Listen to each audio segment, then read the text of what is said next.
30 facts and details about fantastic four, जो कि शायद तुम्हें पता। क्या तुम्हें पता है कि इस मूवी के सिर्फ एक ही सीन में द थिंग को सीजीआई से क्रिएट किया गया है, और वो सीन है ये जब थिंग को ट्रक को रोकते हुए पीछे से दिखाया जाता है। और अगर तुम ध्यान से देखो तो पता भी चलता है कि ये सीजीआई है। बट इसके अलावा पूरी मूवी में इस कैरेक्टर को प्रैक्टिकली प्ले किया है, और इसे कैसे क्रिएट किया गया था और इस मूवी के और भी बिहाइंड द सीन फैक्ट्स तो मैं इस वीडियो में आगे पता चलेंगे। क्योंकि पहले बात करते हैं इस मूवी की कुछ अमेजिंग डिटेल्स के बारे में। मूवी की शुरुआत डूम के स्टैचू के साथ होती है, जो कि एक्चुअल में फोरशैडोइंग होती है कि कैसे वो भी एंड में एक स्टैचू की तरह फ्रोजन सोल स्टेट में जमेगा। और एंड में फ्रोजन डॉक्टर डूम को लैटविरिया नाम की शिप पे भेजा जाता है। एंड मार्वल यूनिवर्स में लैटविरिया एक बैकवर्ड कंट्री है जहाँ पे डॉक्टर डूम का जन्म हुआ था, और बाद में वो यहाँ का हेड ऑफ स्टेट बनता है।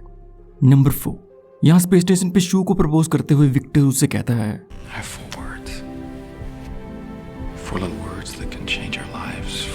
और जैसे विक्टर ये बोलता है तो उसके एग्जैक्टली बाद रीड टोटल 4 वर्ड्स बोलता है जो कि इन सबकी लाइफ को हमेशा के लिए चेंज कर देते हैं। क्योंकि अपने इन 4 वर्ड्स में रीड क्लाउड की बात करता है, जिससे कि इन सबको सुपर पावर्स मिलती हैं। और यहाँ पे जब स्ट्रॉम इन सबसे टकराता है तो ये भी दिखाया जाता है कि इन सबको कौन कौन सी पावर्स मिलने वाली हैं, जिनमें रीड स्ट्रेच होता है, सू इनविजिबल होती है, एंड जोनी के अंदर से फ्लेम्स निकल रही होती हैं। और इस मूवी में रीड के जो व्हाइट हेयर्स होते हैं तो ये उसे उसकी पावर्स की वजह से मिलते हैं। बट कॉमिक्स में रीड के ऐसे ही नेचुरली व्हाइट स्ट्रेक्स होते हैं। नंबर 7, ह्यू जैकमैन को वोल्वरिन के रोल के साथ साथ इस मूवी में रीड रिचर्ड्स का रोल भी ऑफर किया गया था। जैकमैन ने ये रोल तो प्ले नहीं किया, बट इनके वोल्वरिन का कैमियो इस मूवी में हुआ है, जिसमें इस मूवी के एक डिलीटेड सीन में रीड खुद को ह्यू जैकमैन के वोल्वरिन में बदलता है। और साथ साथ मूवी के एक और डिलीटेड सीन में हमें हर्बी देखने को मिलता है। इसी के साथ इसी सीन में हमें fantastic car prototypes and airjet cycle भी देखने को मिलती है। नंबर 9, जेसिका एल्बा को अपने हर एक इनविजिबल वाले सीन को 2 बार शूट करना पड़ा था, जिसमें एक बार ये अकेली होती थी और दूसरी बार बाकी सभी एक्टर्स के साथ, ताकि इनकी इनविजिबिलिटी वाले विजुअल इफेक्ट्स को और भी अच्छे एंड रियलिस्टिक वे में किया जा सके। नंबर 10, मूवी की शुरुआत में डॉक्टर डूम के कपड़े लाइट कलर के होते हैं, बट जैसे जैसे मूवी आगे बढ़ती है और वो अपनी पावर्स पे कंट्रोल करने लगता है तो उसके कपड़े भी डार्क कलर होते जाते हैं। नंबर 11, इस मूवी में बैन ने जो वीडीआई स्पेस सूट पहना होता है तो ये एक्चुअल में मार्स मार्क 3 सूट पे बेस्ड है। नंबर 12, एलिसी की आर्ट गैलरी में थिंग इन पपेट्स को देख के पूछता है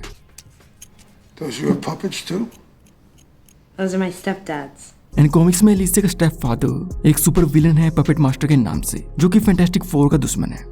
नंबर 13, स्टैनली के कैमियो तुम सभी ने बहुत सी मार्वल मूवीज में देखे होंगे, बट इस फैंटास्टिक 4 में स्टैनली का कैमियो कुछ खास है, जिसमें इन्होंने कॉमिक कैरेक्टर विली लंपकिन को प्ले किया है। Welcome back to the Baxter, Dr. Richards. I've got the usual for you.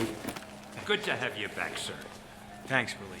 जो कि फैंटास्टिक 4 के काइंडली ओल्ड मेलमैन होता है, क्योंकि इसके अलावा स्टैनली के दूसरे कैमियोज सिंपली रैंडम कैरेक्टर्स हैं।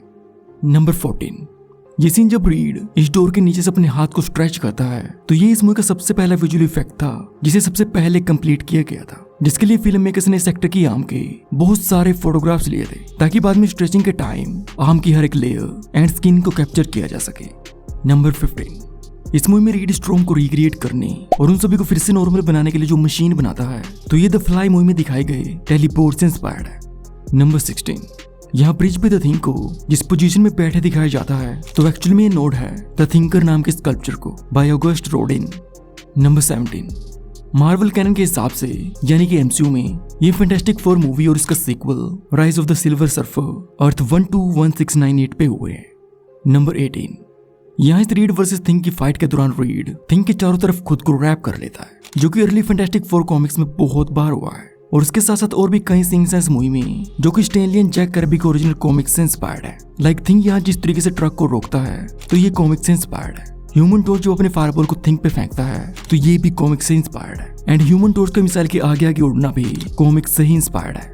नंबर 20, यहाँ जब रीड एंड सू आपस में बात कर रहे होते हैं तो इस सीन में दोनों एक्टर्स साथ में नहीं है, यहाँ तक कि ये दोनों सेम कंट्री में भी नहीं थे, जिसमें जेसिका एल्बा ने अपने सीन को न्यूयॉर्क सिटी में फिल्माया था एंड इयोन ग्रफन ने वैंकूवर ब्रिटिश कोलंबिया कनाडा में।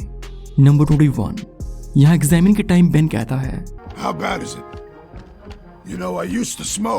जो कि एक्चुअल में कॉमिक्स को एक नोड है जिसमें द थिंग सिगार पिया करता था। बट 90s में मार्वल के न्यू एडिटर इन चीफ ने एक एंटी स्मोकिंग पॉलिसी लागू की थी जिसमें किसी भी कैरेक्टर कॉमिक्स पैनल में स्मोक करते दिखाया नहीं जाएगा, जिस बात का रेफरेंस पेन इस सीन में देता है।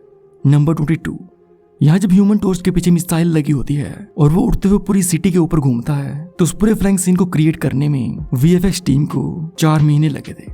नंबर 23, मोस्ट ऑफ द लोगों को ये लगता है कि ये मूवी फर्स्ट फैंटास्टिक फोर की मूवी है, बट ज्यादातर लोग ये नहीं जानते कि इससे भी पहले 1994 में द फैंटास्टिक फोर नाम की मूवी बनाई गई थी, जिसको कभी रिलीज किया ही नहीं गया, क्योंकि इस मूवी को स्टूडियो ने सिर्फ फैंटास्टिक फोर के राइट्स को अपने पास रखने के लिए बनाया था और इसे रिलीज करने का कोई भी प्लान नहीं था। नंबर 24, एंड के सीन में डॉक्टर डूम देखने में बिल्कुल एक रियल स्टैचू जैसा लगता है, बट एक्चुअल में ये इस रोल को प्ले करने वाले एक्टर थे जिन्होंने इस सीन में एक मेटालिक सूट पहना हुआ था। नंबर 25, यहाँ ब्रिज पे जो बंदा सुसाइड करने के लिए आता है तो एक्चुअली में थिंग को प्ले करने वाले एक्टर माइकल चिकलिस का बहुत ही अच्छा दोस्त है और इसने फिल्म मेकर्स को रेकमेंड किया था कि उसके दोस्त को एक छोटा सा रोल प्ले करने दे। नंबर 26, इस सीन में जब थिंग पब में एंटर करता है तो अगर तुम नोटिस करोगे तो उसके चलने के साथ साथ पूरा ग्राउंड शेक करता है।